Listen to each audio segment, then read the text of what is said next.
Welcome to today's Politics and Tactics from Fire Engineering. We have a few phenomenal guests that PJ will introduce. As always, my monologue is a reflection of my opinions and not PJ's or the State Fire Academies. Continual professional development is critical to our service. There are few that would disagree that there is a need for education, training, and experience. Today, we want to talk about the balance of all three. But first, we must start the conversation off with the need for quality background checks for career and volunteer firefighters. What are the rules? Are there questions that you can't ask in an interview or a background check in your state? If you're a chief or a commissioner and you don't have all the answers, that's okay. But you have to ask the right questions. You have to reach out to the right people, and you have to make sure that your background checks are fair and unbiased. One thing is for sure, past performance is an indicator of future management problems. Yes, second chances after some form of restitution or one unfortunate event of being in the wrong place at the wrong time should be evaluated. We're America, the land of second chances. However, as a service, untruthfulness, serious offenses, a felony, or a third chance should not be tolerated or condoned. Firefighters go into the public's home on their worst day, unsupervised, often by the occupant, and with no need from a warrant from a court. Integrity of a firefighter must be number one. We now have some city officials and legislators wanting to clear past felonies. In New Haven, we have the police department conduct our background checks. We had an applicant show up for their background check in a stolen car. We've seen background checks by the police ignored. We've seen gun charges washed away, lying about DWI ignored.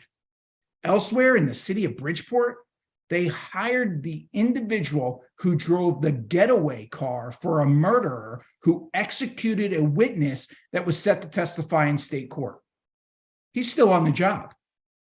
We have also seen in DC, they've had their challenge with military misfits. And America politics from the left is seeking to make every criminal out to be the next victim. For promotions, we've seen management promote wife beaters, officers promoted who took accelerated rehab, essentially admitting some form of guilt, to avoid felony charges for assault. We have seen management ignored those who displayed cowardice on the fireground and still promoted them. Often management blames the union for their failure to wear their own rank. We have seen chiefs make poor public policy decisions because they think the political price of doing the right thing, of doing their job, is too hard. As leaders, stop blaming others for our own inaction. As Darwin said, we stop looking for monsters under the bed when we realize they're in us. As a boss, you are not the highest paid firefighter. You are in a position of esteem, and your responsibility is to simply do your job. We have also witnessed the term equity becoming the new code word for quotas, gimmicks, schemes designed to engineer a result without regard to merit or the individual. To be clear, firefighters do not rise to meet your expectations based off some immutable characteristic. They fall to the level of their strength, training, endurance, education, experience, and functional fitness. And if cronyism, nepotism, discrimination, or anyone puts their dirty hand on the scale, we owe it to each other and the public to root it out. Now I will turn this over to our great co-host, P.J. Norwood, Director of the Connecticut Fire Academy, to introduce our esteemed guests. P.J.? Thanks, Frank. Hence the title, Politics and Tactics. You're never afraid to touch some of those things that many people won't. And that's why I do appreciate working with you on these, because you bring up some really good topics that a lot of people are afraid to talk about. And here we just want to solicit opinions And your opinion may not be the same as my opinion. It may not be the same as our guest today, but that's what it's all about, because we've come into this world of, being afraid to share our opinions and not being able to disagree with somebody. So many people feel that if we disagree, we can't be friends. And that's the furthest from the truth on this show. So I appreciate you bringing up some of these. I'm interested to see what our guests feel about these topics today, because I think you brought up so many issues that are really telling for the current fire service. So first, since we're talking about background checks, I'm going to introduce our first guest. And I don't know, he may be our first police officer that we've actually had on the show, which is Chief, quite impressive, and welcome. And like Frank said in the intro earlier, unrecorded, that just means you're 2 points short of becoming a firefighter. So I was so close. Close, man. We welcome you. We really do. And we, Thank and we all know it's a difficult time to be a police officer at any level, from entry level police officer, recruit police officer, all the way up to your level as chief of the department. So we thank you, all your members, and all the police officers and law enforcement, worldwide, that protect us. They allow me and my family to sleep safe at night. So we appreciate that. Thank you. So Chief Scott Hughes has been in law enforcement since 1997, serving in numerous leader positions in several departments. He's developed and helped transform cultures through effective leadership, personnel management, and accountability. For over 20 years, Chief Hughes has been an instructor through the Ohio Peace Officers Training Commission. He collaborates with attorneys, teaching use of force, tactics, and case law. He's also a contributing writer and instructor, numerous specialties on leadership, legally justified, but was it avoidable training sessions. He's currently the police chief in one of the fastest growing suburbs in Ohio. So Chief, welcome. Thank you. Appreciate that. Most of that was made up, but it sounded great. So thank you. Chat GPT does amazing things for all of us now, right? So Chief, we're going to give you the floor first before we go to our other amazing guest that I'm honored to have here and introduce in a few minutes, Chief Onieal. Frank was talking about background checks and doing background checks for the fire service. Why don't you touch on that a little bit and give us, from the law enforcement side of that, what that does for us as an agency, as a service, and what's the benefit to our departments, but also that's important, those in our community. Yeah, so I think the one word that comes to mind is professionalism, right? We all want to work for professional agencies. So when I took over as a chief of police here back in 2016, we were not doing any background checks for the fire service, and I was taken aback by it. But it also, I was the new kid on the block. I didn't know what the procedure was, and it wasn't until an issue, right, happened that nothing changes policy, nothing changes procedure faster than an issue occurring, whether it was our department or a neighboring jurisdiction. And it was that issue that came up that made HR say, "Hey, wait a second. Are we in our departments here in the township, are we doing CVSAs, lie detector test, and backgrounds on our fire candidates, our public works department, anybody who has any kind of interaction with the public," right? This runs across the entire spectrum of public service. And the answer was no, only police. So we immediately started doing, our detectives started doing the CVSA, right, or the lie detector test. And you gentlemen will believe me when I say this, the number of folks that the fire service kicked out of the process for lying was astonishing, quite honestly. And it wasn't anything necessarily major. It's just tell the truth, right? Just admit, hey, we've all made mistakes. We've all done stuff in our past. Just tell us that. And so jumping around a little bit, I was amazed that in the fire service in general, there isn't backgrounds done by law enforcement. There's not CVSA testing, right, or lie detector. CVSA stands for computerized voice stress analysis, analyzer. But regardless, it wasn't being done across the board. And as you alluded to, PJ, you're sending these folks into people's home, valuables, dealing with them in their worst moments, drugs. So when we in law enforcement, when we talk about professionalizing our profession and being professional police officers, that means we want nothing but the best. And there's a big push right now in our state to try to eliminate what we call like gypsy cops. And I think you see the same thing on the fire side, where you have personnel who kind of jump from one department to the other. And it's been my experience that a lot of times these departments that they're jumping from, there's no background checks done. Or worst case, we just need a warm body, right? We just need a warm body, right? And you know, there's a quote in our world. I'm sure you are familiar with Gordon Graham also. Predictable is preventable, right? And you know, for me, I would rather do the background on the front end, because once that person gets in the door, that's potentially a 20, 25, or 30-year mistake. And if we can prevent that from the beginning, then I think we're doing things right. So that was a lot, but thank you very much. No, that was great. And I've never heard the term gypsy used like that. I call them free agents, because here in the fire service, you know, we would hire somebody and that individual would make a career in a department.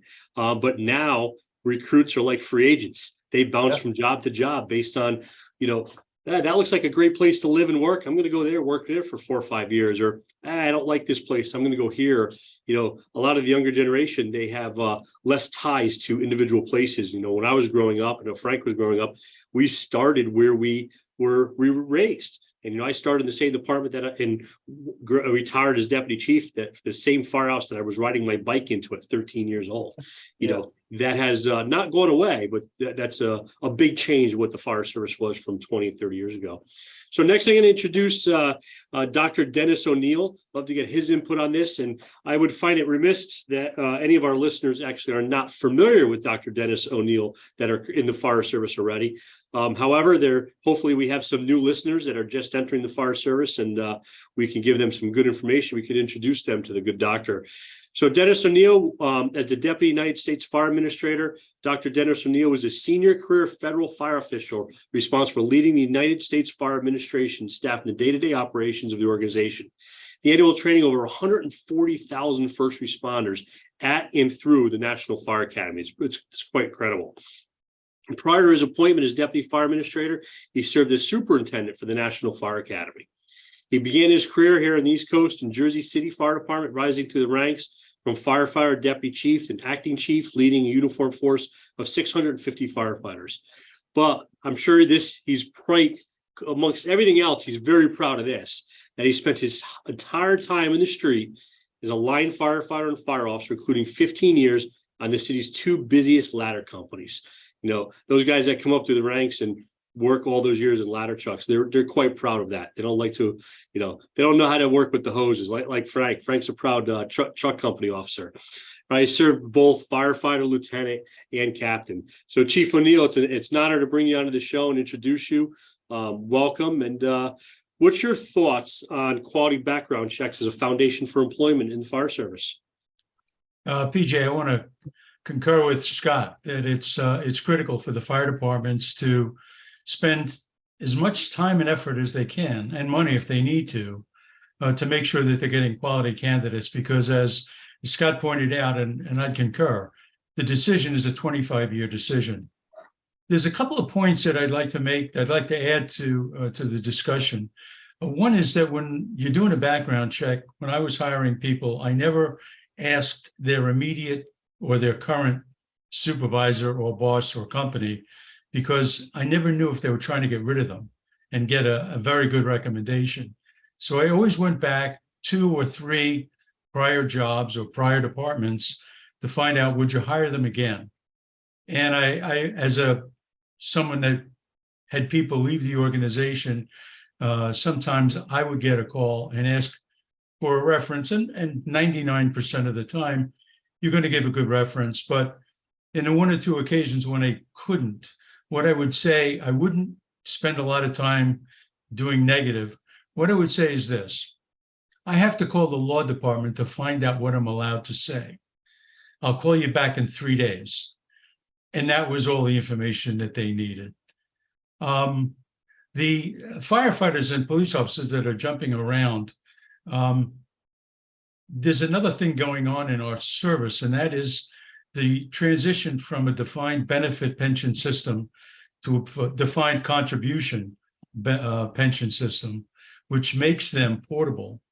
So we're creating our own problems in a lot of different ways because of that. So the departments that Chief Hughes was pointing out, where there's a lot of turnover, they're getting the kind of the lower quality people because they'll come into a lower paying job, get the training, and then leave as soon as they can. So we're seeing the smaller departments and the poorer paying departments becoming the training grounds for the higher paying departments. And the higher paying departments, as we all know, there's no secrets in the police or fire service. You can cherry pick the good ones from the bad ones. Dr. Onieal, very well said. And Connecticut is actually seeing a free market solution to that problem. We've had, especially with the police department, West Haven got rid of their defined benefit package, put everybody in a 401k, and they essentially became the farm team for the entire state. Same thing with Brantford, Connecticut. And after seeing these free market influences, now the politicians have come back, made the right decision to realize that firefighters should be treated with dignity and respect, and they're properly funding and working to West Haven's moving to a defined benefit package, and Brantford already did, to retain people. I think what Chief Hughes, and I'll go to him in a second, was speaking about, and we see this throughout the country, unfortunately, is when a police officer or firefighter is being investigated and all of a sudden they resign before the investigation is complete and they end up being somewhere else. I would wait until Dennis Rubin jumps on because he's definitely the serial fire chief, but he's moving for the right reasons to put leadership forward. I also want to just say something before I go back to Scott. Personally, I want to say something about Dr. Denis Onieal. And you can tell somebody who is basically in charge of the entire fire service at the time, and his character and his leadership ability, when you go to FDIC, the Fire Department Instructors Conference, and you see him ducking into individuals' classrooms, not just to go there for a second and answer a phone call or text somebody. He actually sits there, listens, evaluates, gives feedback, and he's one of the few classy individuals left. I wish I had the penmanship and can spell, because I would do it, but I just don't have that ability with my dyslexia. But John Gizzi, the White House correspondent from Newsmax, and Dr. Denis Onieal are the two people that I still know in leadership that will write you a handwritten note. And I have I'm not going to say what it says, but I have a note from Dr. Onieal that I still hold in very high esteem that I got probably 15 or 20 years ago. So your leadership is very well received in the fire service, and you're proof positive that when it comes to continuing education, you can always learn something. Now, Chief Hughes, were you talking about the firefighter or the cop that leaves before the investigation's complete? And to show that it's such a pervasive situation, there's a law being proposed, to her credit, by a Democrat, which I'm very impressed with, to make a Connecticut state law. Right now, it's a bill that if a municipal or state employee resigns or retires and goes to another municipality, as soon as they resign, all municipalities in the state will be advised of that. So I think it's a very important topic that's going around the country. Can you weigh in on that, Chief Hughes? Yeah, sure. So a couple thoughts there. Number one, yes, you have these situations where they've been served with the paperwork. They've been served. You know, you're under an internal investigation. You're going to come in on Friday at 3 o'clock, bring whoever you want to bring in, and we're going to start this process. And then today at 3 o'clock, 48 hours early, they've now resigned. So on the books, they have a clean slate, if you will, right? And they'll put, reason for leaving, pursue other options. Well, that's a red flag. When you see that, you go from a department you're making good money, and now all of a sudden you're going to jump ship and leave to pursue other options. So absolutely, those types of individuals are out there. And the other group, and I think the doctor kind of alluded to this, is your more the lower paying agencies. I don't know what the going rate is right now, average across the country for either police or fire, but I'm sure there's places out there that are paying as low as $15, $16, $17 an hour. They'll leave a $17 an hour department to go make $18. They'll leave $18 to go make $18.50, and they just literally bounce around. Switching gears just real quick. So I do a lot of lateral hiring, right? So I'll hire officers like you mentioned, Frank, where we can kind of cherry pick them from other places. And something that was given to me that I've handed out, and I wish it was my idea, but it wasn't, is a lateral entry. Oh, if you were in the fire service, you would just take credit for it. So just go. You tell we're dealing with a cop. Yeah, no, so this is my idea. No, it's called a lateral entry waiver form. And basically what the form is it spells out to the recruit, we're going to do a background. We're going to interview, we're going to interview you. We're going to do a thorough background investigation on you. And if we find anything in your background, it can and will most likely be released to your current department. So if you've got someone who's trying to escape something that they haven't been caught for, we slide this form in front of them and they have to, initial each paragraph and all that kind of stuff. They read that, and we watch them as they're filling out the form to see what their reaction is as they initial each paragraph. And I can tell you, we've had one person in the 7 years that I've been doing this now, who has looked at the form and said, you know what, can I get back to you? What's the first thing I did? Right? You're notifying that chief like, hey, I don't know what's going on with Joe, but you might want to pay attention to him because he applied here and, now he doesn't want to come here anymore after he saw this form. So the other thing that I want to mention real quick, specific to our fire department, is the fact that since we've started doing their CVSAs, now we don't do their full background, but we do the lie detector part.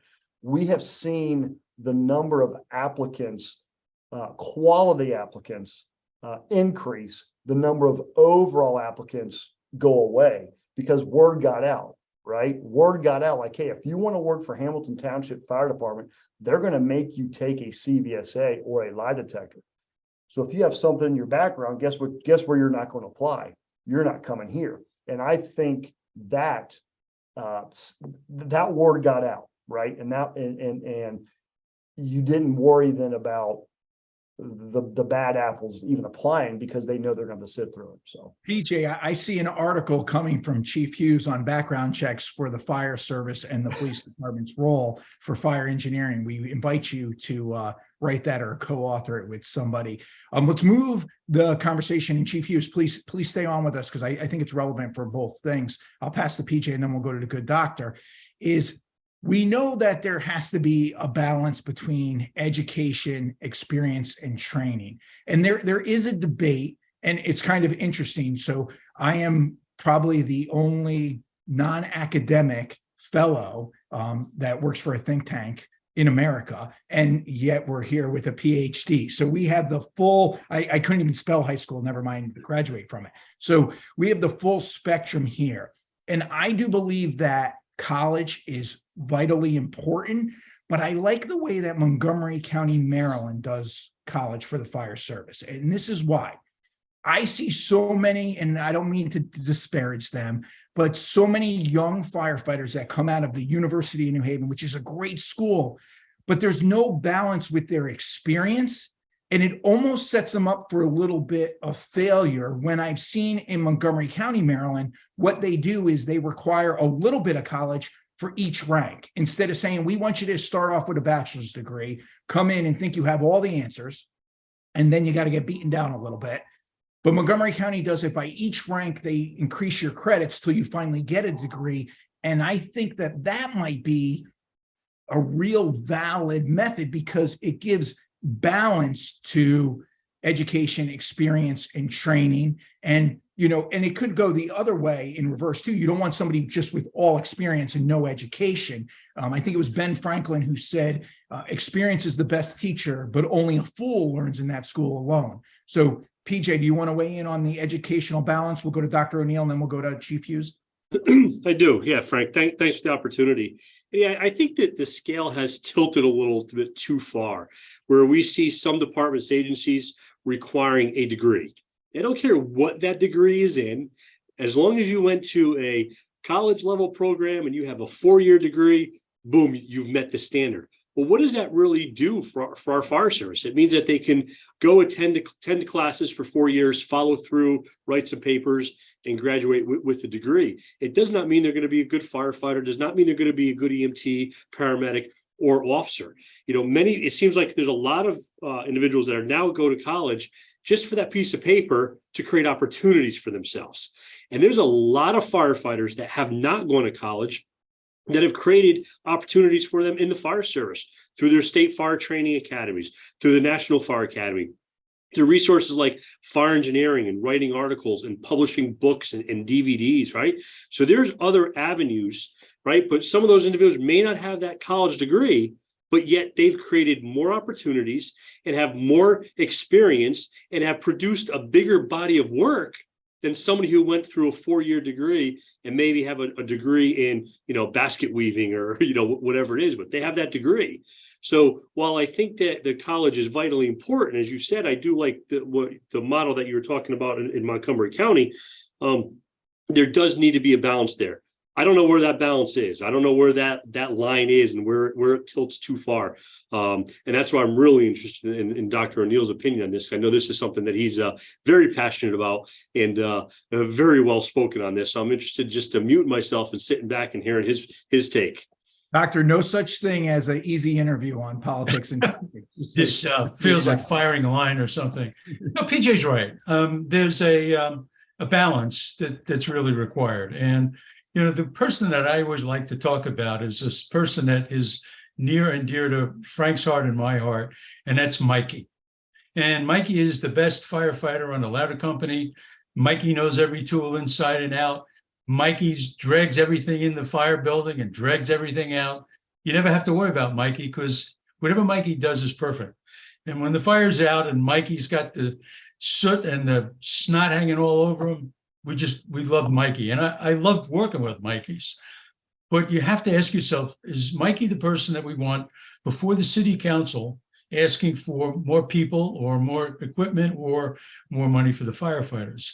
And I suspect that it wouldn't go well because Mikey is pretty candid with how he talks to folks. So I'll just leave it at that. I think our late friend Alan Brunacini said that education is good, but you got to mix it up with a lot of other stuff to make it good. So what I like to share with people is this: don't look at the piece of paper or the Mikey and take those extreme ends of that, but ask yourself, what kind of officer do you want leading your granddaughter into a burning building 30 years from now? What kind of person do you want bringing up? You want somebody that is demonstrated the ability to learn, the ability to communicate, who has some empathy for subordinates, who understands that the world isn't black and white, that there's varying shades of gray, and that they're going to make reasoned decisions over time.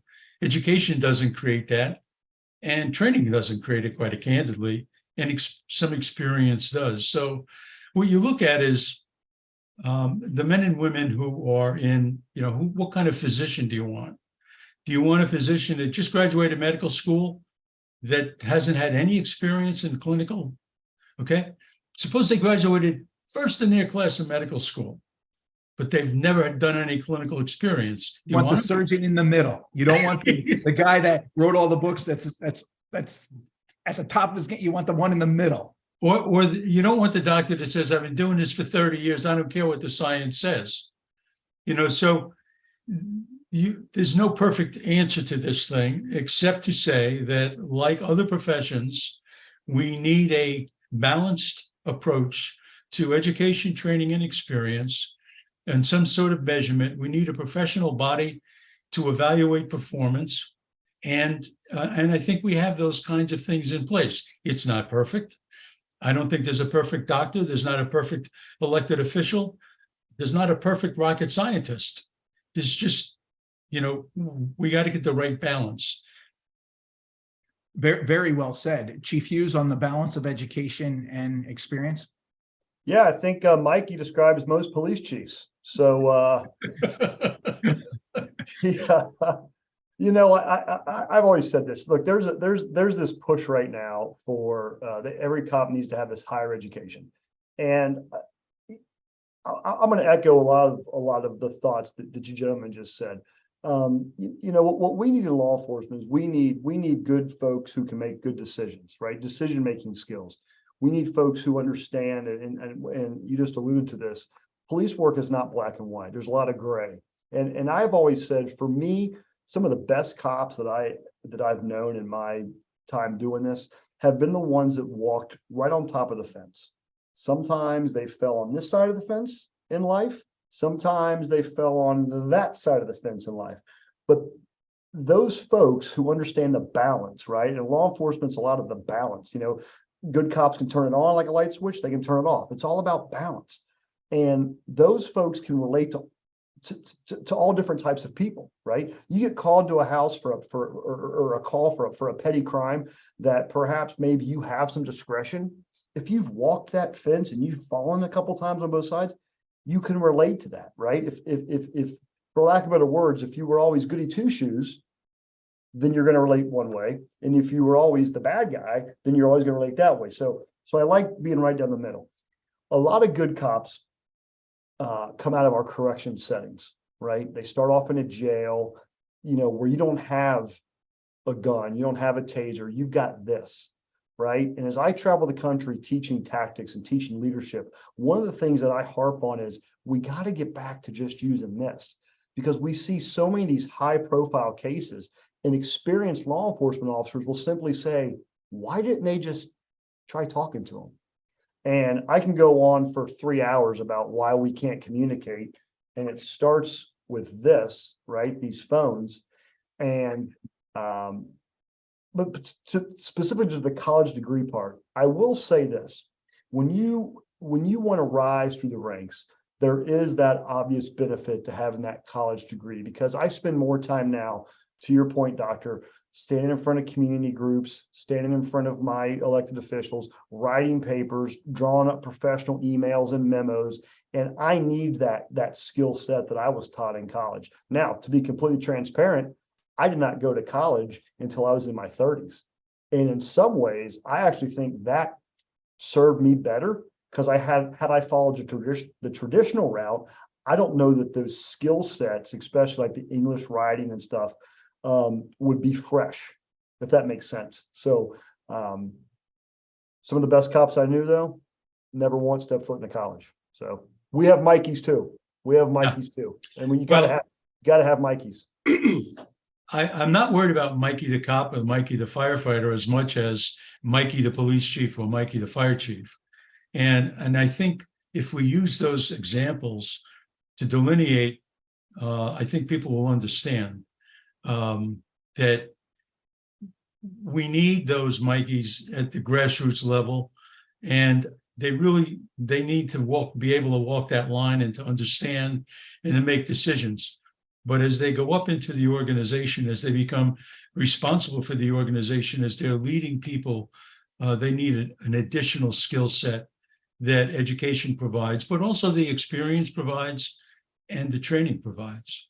Yeah, and it kind of goes back to what I started with the word professionalism, because we to your point, we have, and you've seen it across the country in some of these cases, where the police chief will get on TV or the police chief will do an interview, and you kind of pause for a second and you're like, did he just say, did she just say, does that press release really read like that? Or so no, you're spot on. Absolutely agree with everything you just said.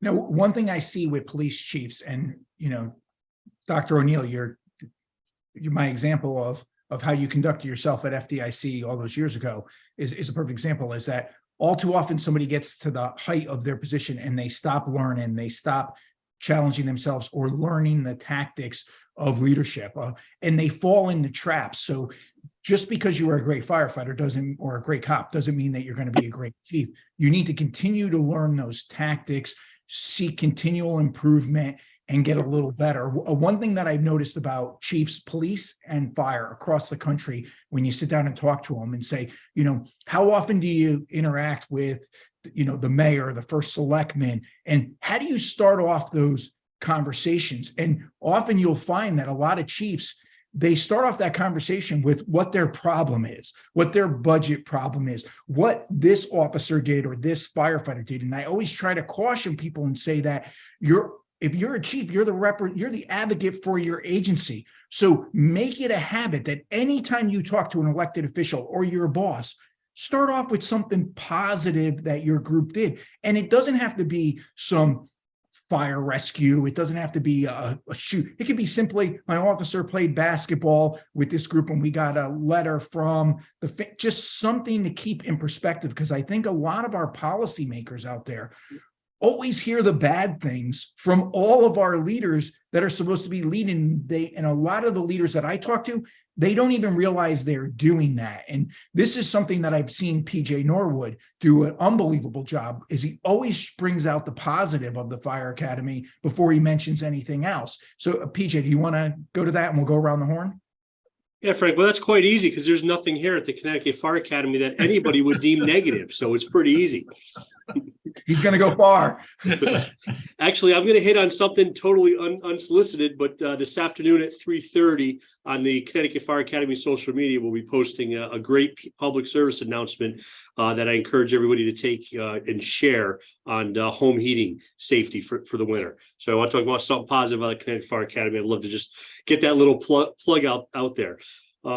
Yeah, and you know what, one black eye in the fire or police service from thousands of miles away impacts all of us. So let's look at the root of this conversation today, right? We're talking about background checks. How can we prevent those black eyes? Hiring right. How do we hire right? We test right. We interview right. We do those background checks. And then we're not done.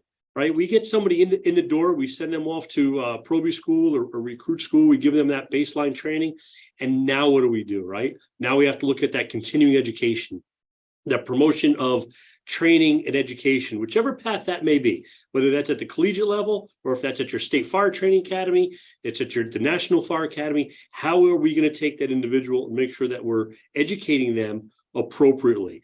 Now, one thing that we did in East Haven, Connecticut, when Chief Matt Marcarelli came in, is we put together an appropriate plan for our firefighters at whatever level. If they're on the job 1 year, 2 years, 5 years, or 10 years, what state certifications should you be going for and have? And then we're going to pay for those. Right, we're going to pay for the state certifications based on this number of years, because we didn't want a fire recruit come through the door and a year later, hey, I want to go to a fire instructor school and officer one. No, we want you to take these classes. And when you're on 5 years, we want you to take these classes, right? So making sure that we're giving our employees that progression, right? Putting them on a path for success. So if we hire somebody that doesn't have that college degree, great, no problem.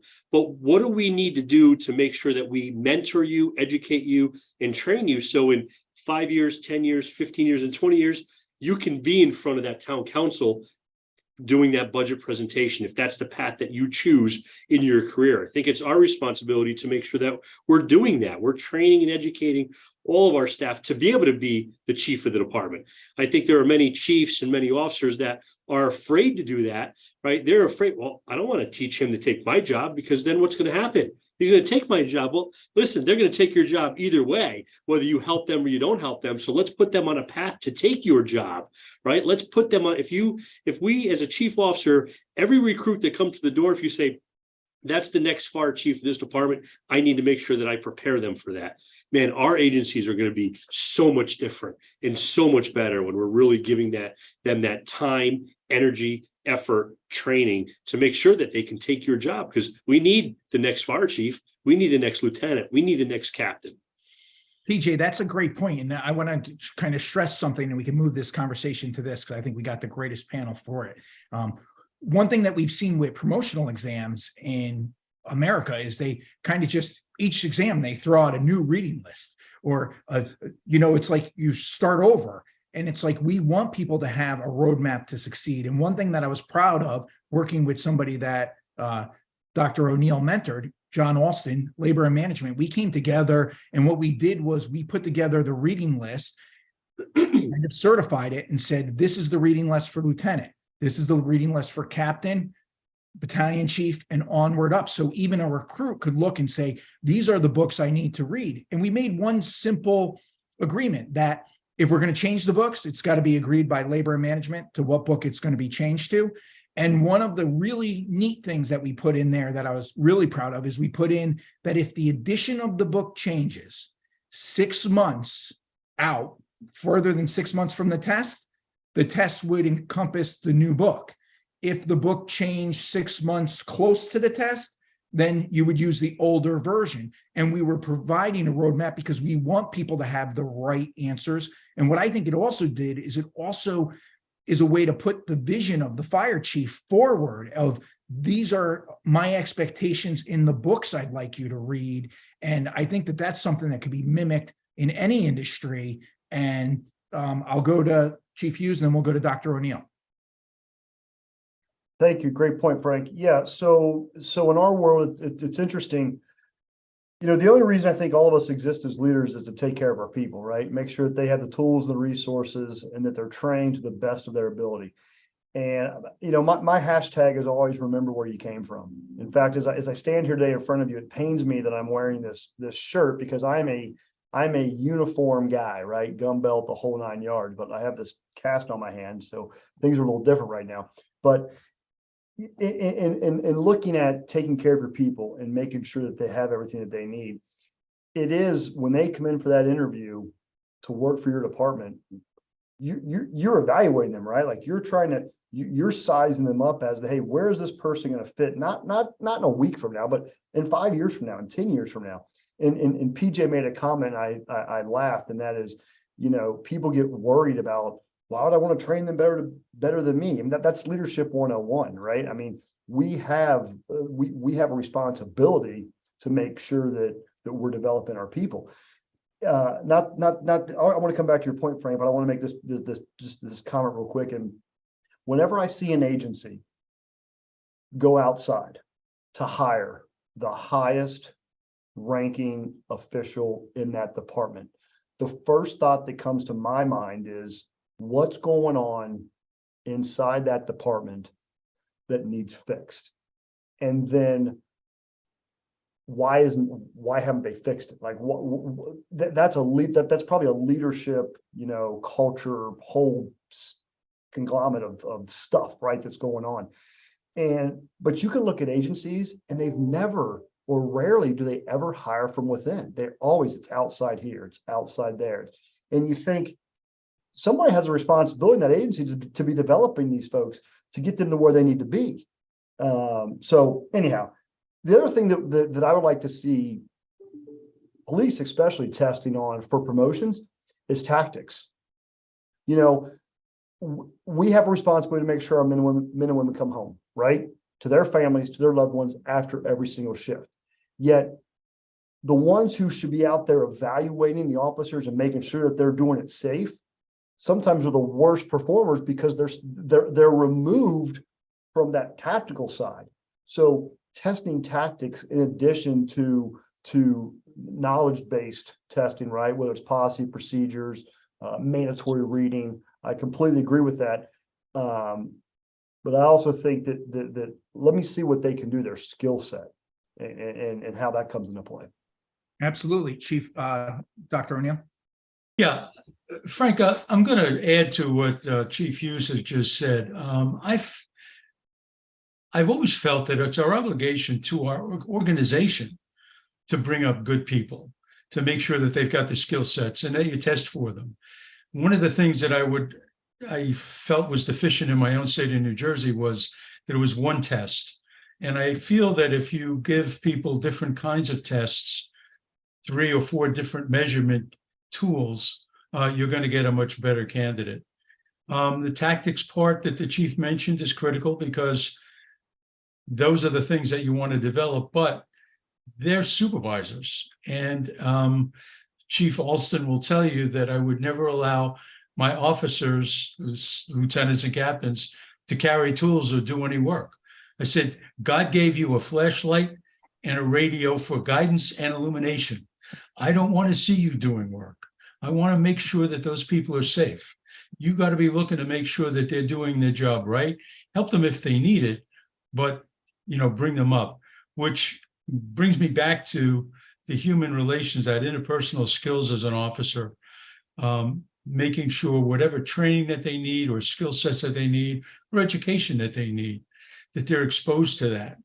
And you can do that through in-service training in addition to the books.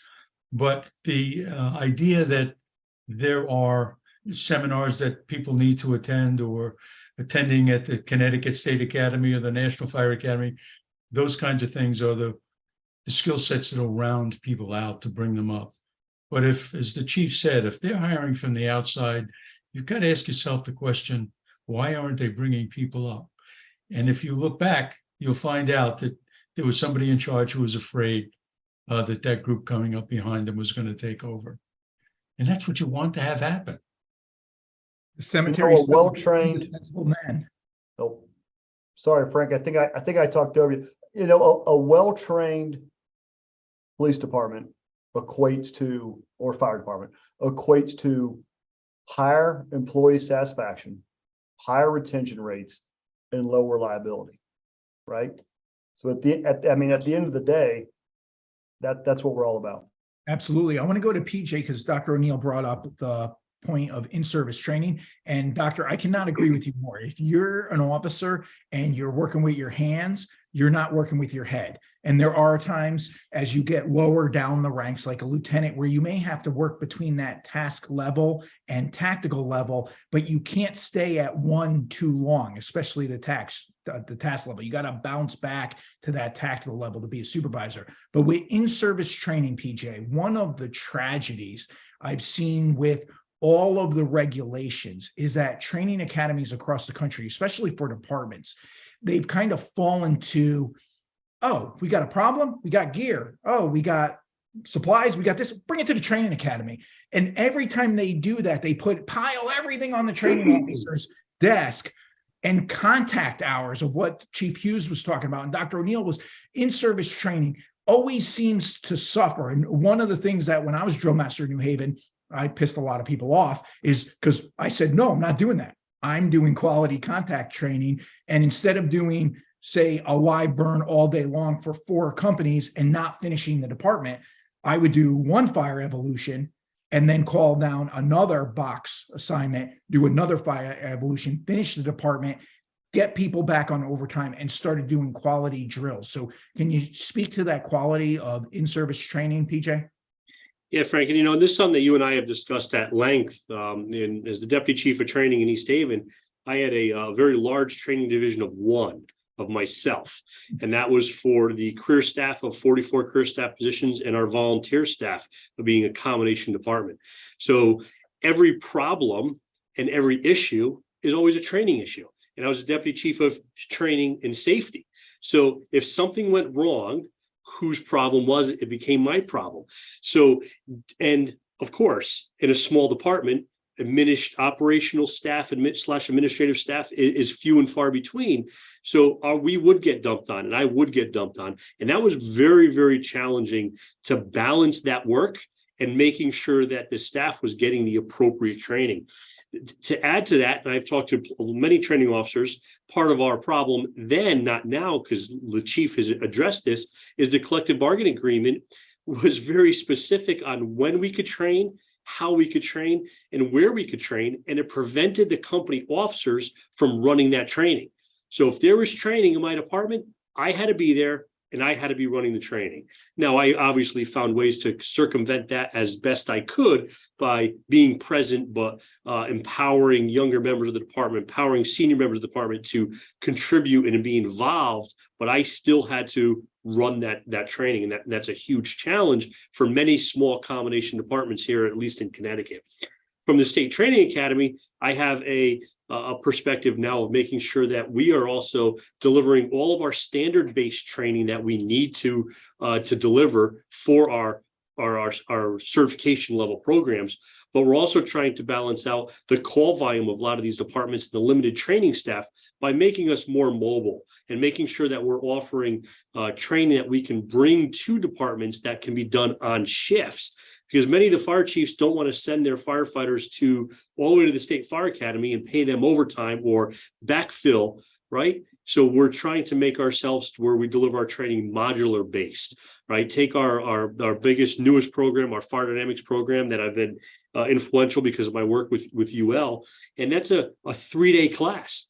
Very few fire chiefs are going to have the Connecticut Fire Academy come into their department for 3 consecutive days and deliver this program. So we're breaking it out into modules, into 3 and 4-hour modules that we can just do them over a period of time. It doesn't have to be done in 3 days. It doesn't have to be done in 1 month. It could be 2 years, right? And we're putting them on a path to get this education over a period of time. And that goes for all of our training. We're trying to make it modular and mobile so we can assist those departments.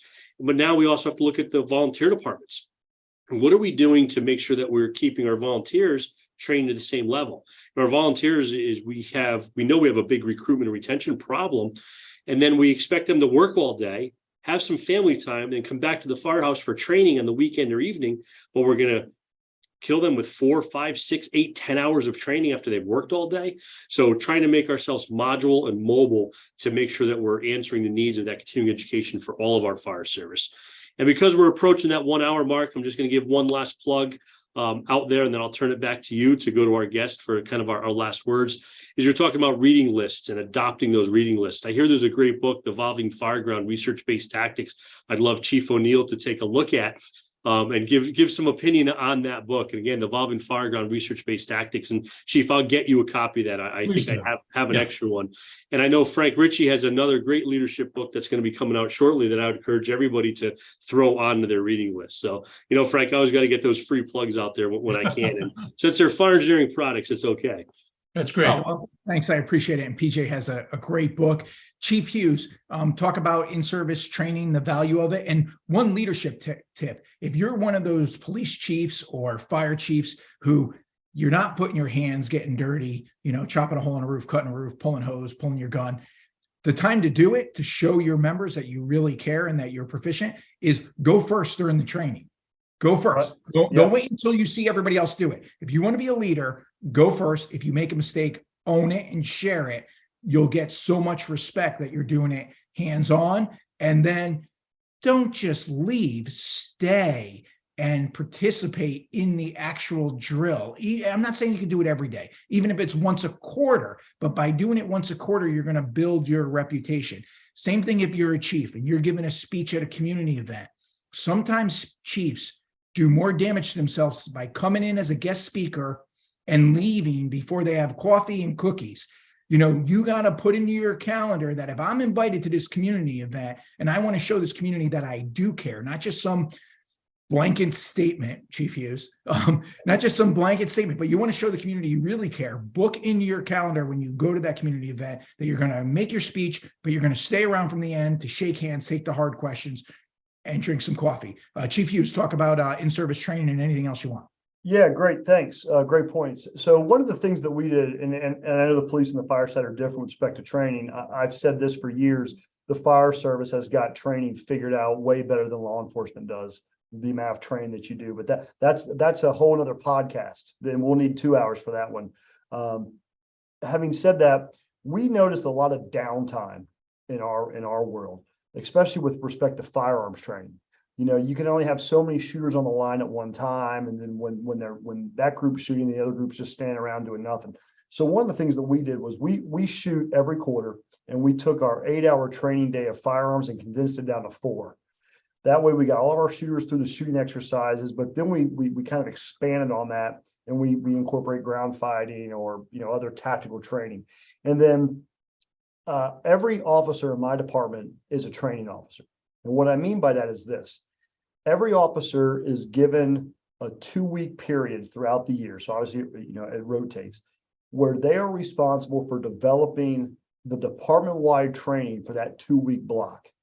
We use an online platform where we track a lot of our, internal things we need to track inside, use of force, pursuits, but we put all of our training on there as well. So I'll make this quick. I'm a brand new officer with 2 months on the job. My number's called. It's my responsibility. I have to then to develop this training. And what I've found is I had no idea the talent I had, the depth on my bench, had we not been asking them to develop the PowerPoint, upload it to the system, ask the or the questions that you want the group to answer. And it's worked out really, really, really well. And it creates buy-in for them. They take ownership of it, and we're making the whole place better. And it's not me, or it's not the training guy, right, who's delivering it. It's the boots on the ground folks. So that's how we handle our in-service. It's worked really, really, really well. Dr. Onieal, on That's good. service training or anything else? Yeah, I'm going to take a different tack. As you go up in the organization, you're going to find that problems emerge. People misbehave or do something. And I would ask those people who are making the decisions to decide, what they go one of two ways. They're going to train the whole department in this policy issue that they should have dealt with before, or they're going to take this person and make a new rule that everybody has to follow. And I can go into any firehouse in America and ask the captain to show me the rule book, fan the pages, point to a rule, and put somebody's name on that rule, right? So I always had the thing of, make sure that you're dealing with the problem. If it's a knucklehead, deal with the knucklehead.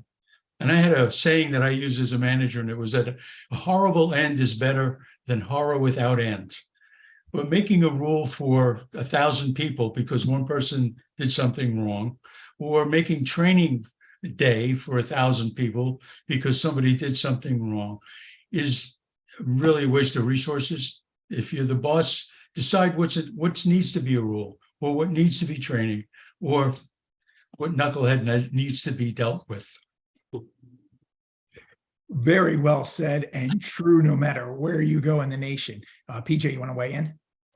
Yeah, I think our collective bargaining agreement in East Haven would be about 128 pages less if we followed that rule. Because almost every clause had one individual's name on it. So I think that goes well for training, but also for management of our agencies. And that was one of my biggest struggles as a training division of one, as deputy chief of training, because often I'd say, hey, this shift screwed this up last night, this job, or they went to this call and they made this mistake. So make sure you train everybody. Well, maybe everybody doesn't need training in that. Maybe it's one individual. Maybe it's the officer. Maybe it's a system-wide or department-wide problem. So before we just write this blanket check and offer this training to everyone, let's see what the real problem is, and let's evaluate this system. Right. And that's always that soapbox between quality assurance and quality improvement. Quality assurance finds a problem and, globally it addresses it. Quality improvement fixes the actual problem. And is that an individual? Is that a process? Is that a procedure? Is that a system? So quality improvement evaluates the system and fixes it. Doesn't always fix the individual problem, but you need to look at the system and why those issues occur. Absolutely. I'm going to go around the horn and have everybody say their last words, because we're at the witching hour. So I'll start with Chief Hughes, and then we'll go to Dr. Onieal. And we really appreciate you guys coming on Politics and Tactics today. No, Chief Hughes? thanks for having me. We call that hand grenade management in the law enforcement circle. When one person messes up, you just throw the grenade out. But no, thanks for having me on here. I think all of us are striving to have those professional agencies and good background checks, taking the time to research these individuals, putting them through lie detector test, sends the right message, and helps professionalize public safety in general. So thank you very much. Dr. Onieal? I also want to add my thanks to Frank and PJ and Scott for their contributions. This kind of information disseminated to police and fire departments around the country is invaluable. It's going to help people along and give them insights that they'd never be exposed to, either in education or in training, or in many cases, experience. And what we're passing along here is experience that the four of us have that I think is pretty admirable, Frank. So thank you and PJ for this great opportunity. PJ? Thank you, Chief. And Chief, we appreciate you joining us. And Frank, this is the show that I really realized how much we miss Chief Halton. This would be usually the time that he would jump in and give us the countdown to how many days to FDIC, and he would rattle off all the events, the Stop, Drop, Rock and Roll, the Courage and Valor Run, the Union Party, and that's just three of many of the events he would just rattle off and make sure our listeners were aware of them.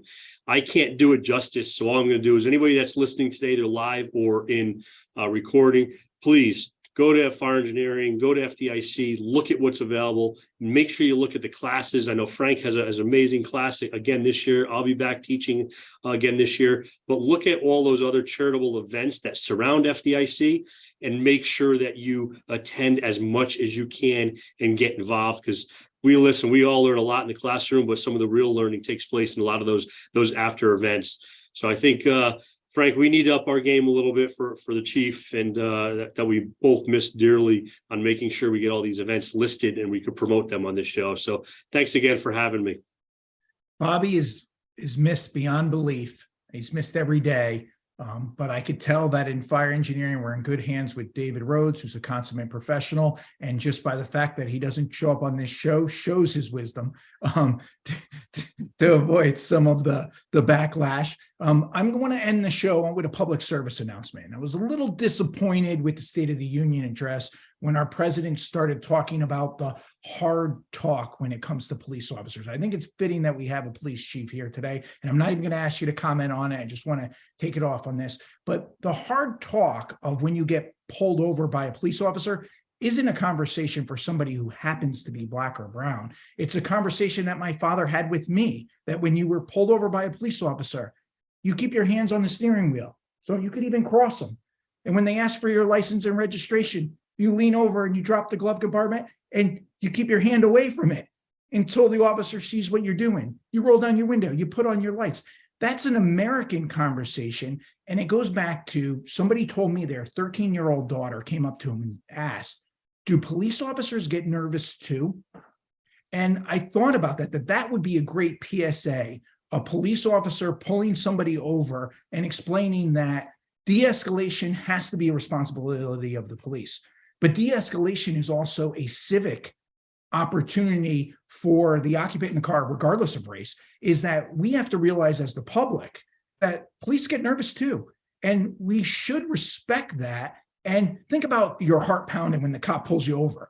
The cop's feeling that too, I would think. I mean, not a police officer, but I would think there is a certain level. I know as a firefighter, when a box comes in for people trapped, I can feel it in my chest. So I know that when the cop thinks that there's something that could be going on, so just pull over, roll down your window immediately, put your hands on the steering wheel, be respectful. We expect our police to be professional and de-escalate situations, but we expect all Americans to have the hard talk. No more race baiting. Let's take care of and treat everybody like Americans, and let's treat our police officers with respect.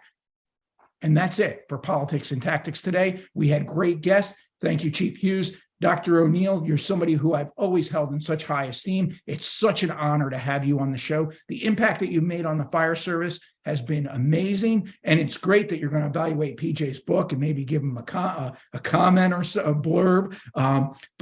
No, thank you for coming on. You both are welcome on Politics and Tactics anytime. It's a trucky aspect too, you know, you don't know how good it's going to be.